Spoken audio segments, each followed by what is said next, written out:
ओम नमः सिद्धेभ्यः। ओम नमः सिद्धेभ्यः। ओम नमः सिद्धेभ्यः। अहिंसा परमो धर्म की, आचार्य गुरुवर श्री कुंद कुंद भगवान की, आचार्य गुरुवर श्री ज्ञान सागर मुनि महाराज की।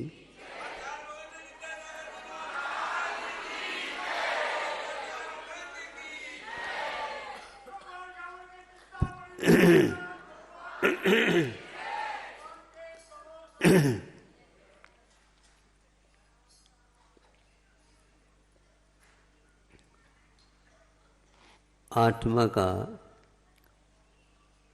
लक्षण उपयोग का।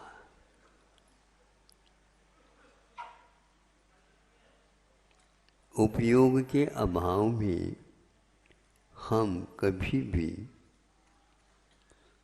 आत्मा की खोज नहीं कर सकते। दुनिया के सारे यंत्र मिल जाएं तो भी आत्मा को पाने की कोई क्षमता उसके पास नहीं। हम किसी वस्तु को आत्मा कह करके बोल भी नहीं सकते जिसके अभाव में।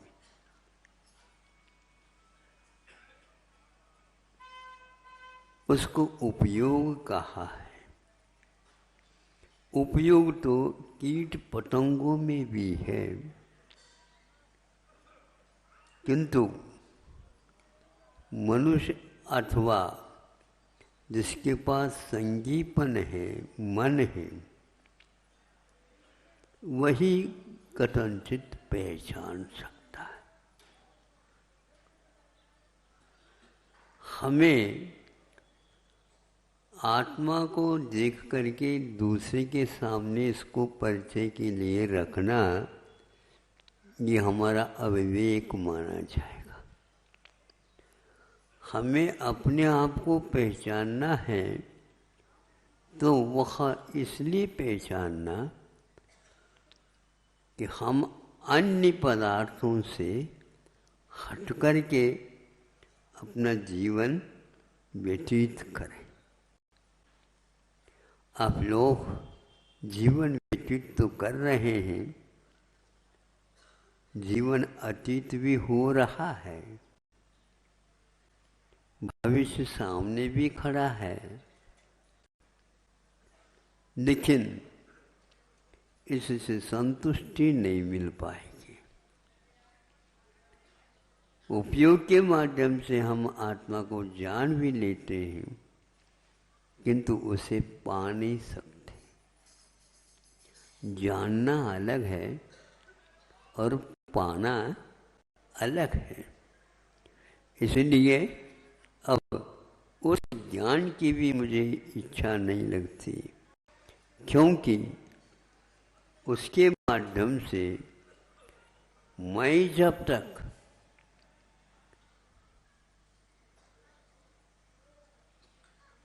अन्य पदार्थों से अपने आप को अपनी ओर ला सकता हूँ, तो मात्र मेरी वह दृढ़ निश्चय ही एकमात्र कारण। इसलिए आपको अपने आप को पाना है तो दूसरे की चिंता पहले न करिए, क्योंकि आप जैसे अपने आप को भूल करके दूसरे की चिंता कर रहे हैं, सभी दूसरे की ही चिंता में हैं। अपने आप के कारण किसी को चिंता होती नहीं और आँखों में पानी नहीं आता। मैं उस आँखों के पानी को पहचानना चाहता हूँ, वह एक मात्र अपने लिए है। हाँ, दूसरे के दुख को दूर करने के लिए वह बार बार कहता मैं बहुत दुखी हूँ, उसके लिए भी मैं उसके दुख को उसकी उस वेदना को दूर करने के लिए मैं कहाँ सक्षम हूँ, ऐसा थोड़ा सा भी सोचता हूँ तो उसके दुख में अनुपात में कमी आ जाएगी। यदि आप ये करना चाहते हैं, करते हैं, बहुत बहुत ही बड़ा काम हो गया आपका। हम अपने लिए भी रोए, अपने आप की उपलब्धि नहीं हो पा रही इसलिए प्रभु के सामने। और मैं दूसरा व्यक्ति जो दुखी है, वह चाहता है कि मेरा दुख दूर हो जाए, उसके लिए मैं कुछ भी तो नहीं कर सकता।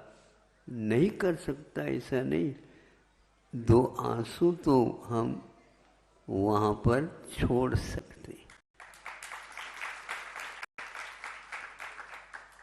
ज्ञान बहुत चिल्लाता है, मैं जानने वाला हूँ। ज्ञान चिल्लाता आपत्ति आने पर, चाहे अपने ऊपर आपत्ति आए या दूसरे के ऊपर आपत्ति हो, ज्ञान चिल्लाता है। इसलिए मैं उस ज्ञान को कभी चाहूँगा नहीं। ध्यान तो अवश्य चाहूँगा, लेकिन उस ज्ञान को मैं कभी नहीं चाहूँगा। और ऐसे ज्ञान को रखने वाले ज्ञानियों से भी मैं दूर से ही किनारा हो करके चले जाऊँ भगवान, ताकि मेरा गलत असर उनके ऊपर न पड़े।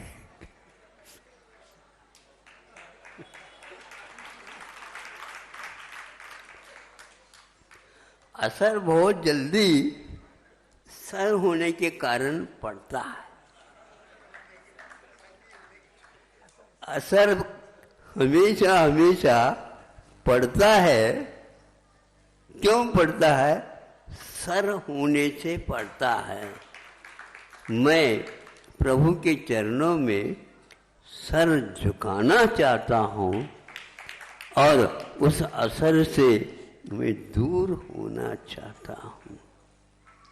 अब आगे ज्ञान जब चिल्लाता है, आपत्ति आने पर, अब आस्था क्या कहती है? आस्था बोलती नहीं है, किंतु आस्था ऐसी गहरा असर कर जाती है, इसको हम पहचान नहीं पाते। हर कार्य को ज्ञान करता है ऐसा कहा जाता है। आत्मा हमेशा नींव में रहती है और ज्ञान शिखर के ऊपर ये जाकर के बैठना चाहता है। वहाँ पर जाकर के वह लुढ़क करके नीचे तो उसको आना ही पड़ेगा, क्योंकि ज्ञान ने आस्था के सामने आज तक सिर नहीं झुकाया है। उसको झुकाना चाहिए। इसलिए आस्था है। मूक माटी में सुनते हैं, कोई पंक्ति आती है, जहाँ आस्था है वहाँ रास्ता है।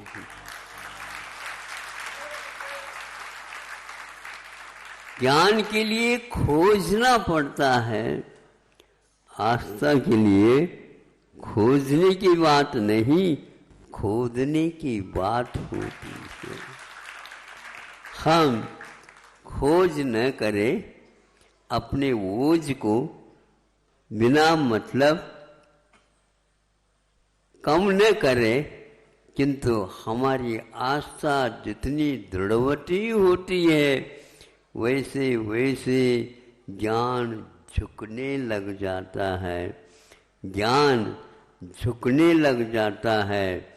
मन आने के उपरांत इस झुकाव का शुरुआत हो जाता है। बिना मन का झुकना कोई झुकना नहीं और न ही कुछ रुकना है। अब जाते जाइए तेली के बैल के भांति आप सोचते ही रहिए। आज की यात्रा तो बहुत लंबी हो गई। हाँ ठीक, बिल्कुल। जब आंखों का पट्टी बाहर कर देता है, अरे मैं सुबह जहाँ से सोच रहा था कि मैं बहुत बड़ी लंबी यात्रा कर रहा हूँ, कर गया हूँ। आस्था की बात छोटी सी आपके सामने करके मैं इस वक्तव्य को ज़्यादा लंबा बनाना नहीं चाहता हूँ। क्या है वो यही है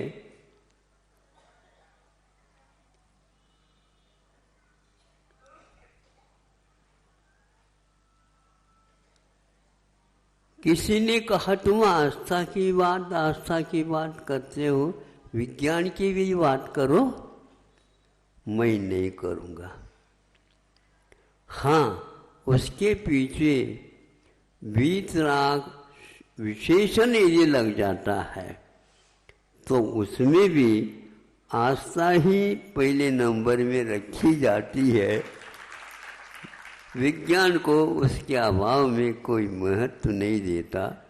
आज का युग विज्ञान का युग है, होगा, लेकिन हम अपनी आस्था को दूसरी पार्टी में रखना भी नहीं चाहेंगे जिसके विपरीत ज्ञान को रख रखा है।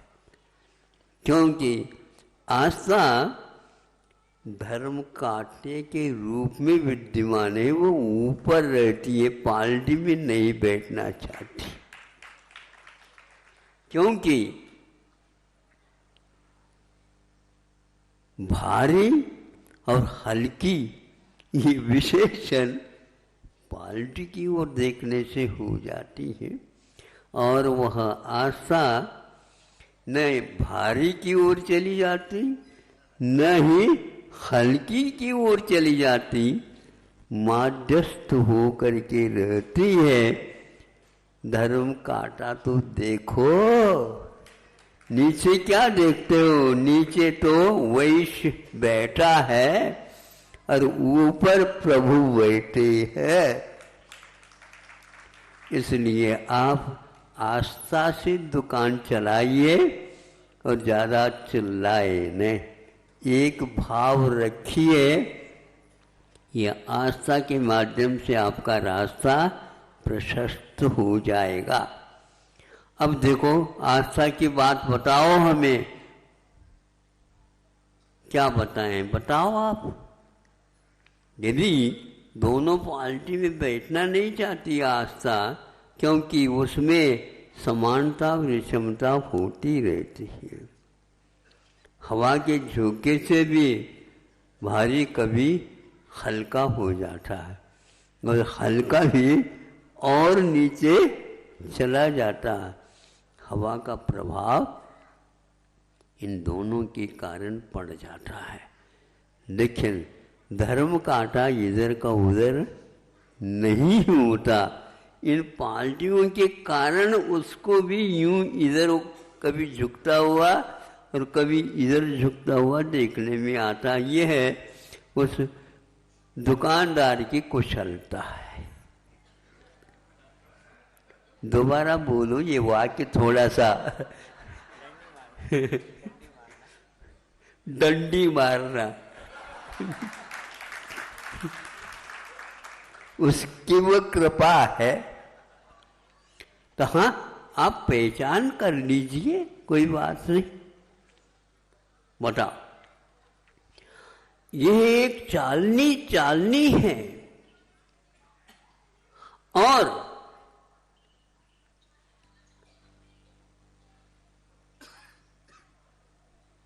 कुएं में उसको छोड़ दिया गया है और डोर रस्सी बंधी है उसमें, जैसे तिपाई जैसी।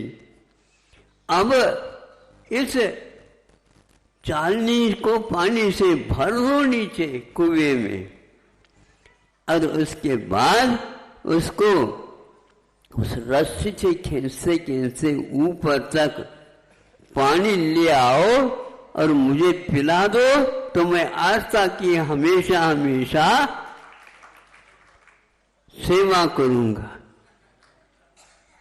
और ज्ञान मेरे पीछे हो जाएगा। ठीक है, जैसी आपकी इच्छा। इच्छा क्या कहते हो, इसमें तो फेल हो जाओगे। फेल नहीं होऊंगा, उत्तीर्ण नहीं भी हूं, किंतु मैं अवश्य अनुत्तीर्ण होऊंगा, लेकिन फेल नहीं होऊंगा, क्योंकि इंग्लिश लोग फेल हो गए हैं और भले ही भारतीय अनुत्तीर्ण कुछ रह गए, उत्तीर्ण तो हो गए, उनके सहारे से सारे के सारे वो भी तिर जाएंगे। ऐसा ही हुआ।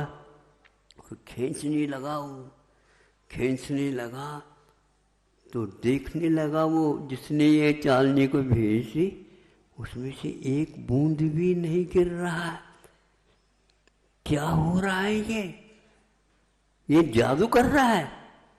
विज्ञान के पास जादू आ भी नहीं सकता और धर्म जादू को कभी अपने पास रखता ही नहीं, क्योंकि जादू तो जादू है।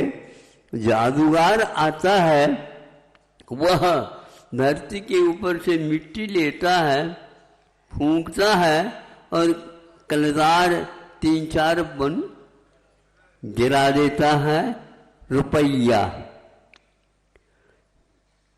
कोई एक व्यक्ति कहता है, अरे मिट्टी को भी चांदी के सिक्के बना रहे हो आप।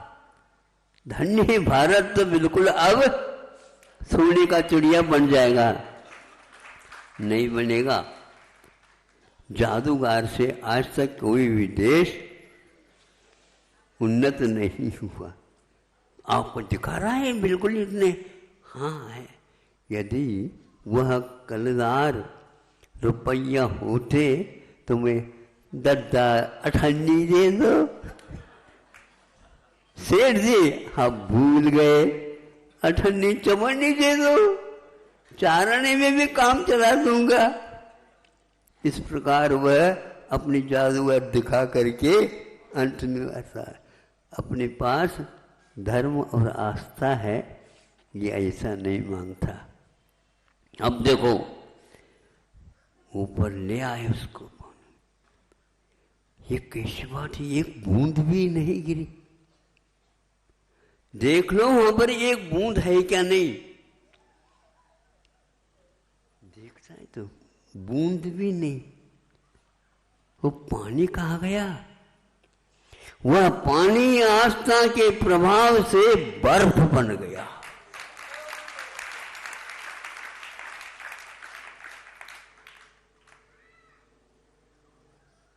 ये आस्था की बात है। आकर के पाल्टी मार करके बैठ गए आप लोग। धन्य हैं आप लोग, कम से कम इस वक्तव्य को सुन लिया। बड़ी कृपा होगी, जहाँ जहाँ से आप आए हो वहाँ वहाँ पर भी इसको सुना देना।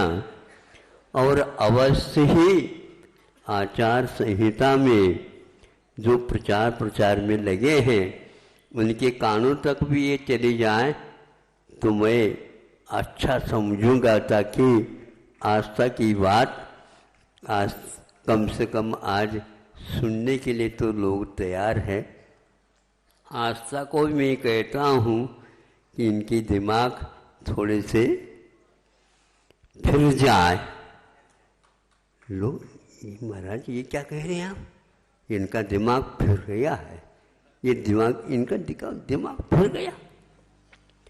फिरने का अर्थ ये है जिस ओर आपकी दृष्टि है उस दृष्टि से हट कर के ज्ञान के लिए आज विदेश तक पहुंच रहे हैं, अरबों खरबों का खर्च हो रहा है। यदि उसको भारत में जनहित कल्याण में लगा दो तो मैं समझूंगा आपके पास कुछ अंश से आस्था का भी प्रभाव पड़ा है और आप रास्ते पर अवश्य ही आ जाएंगे। आवे इसी भावना के साथ। आज तो मैं आने वाला नहीं था, लेकिन ऐसे ही आप लोगों का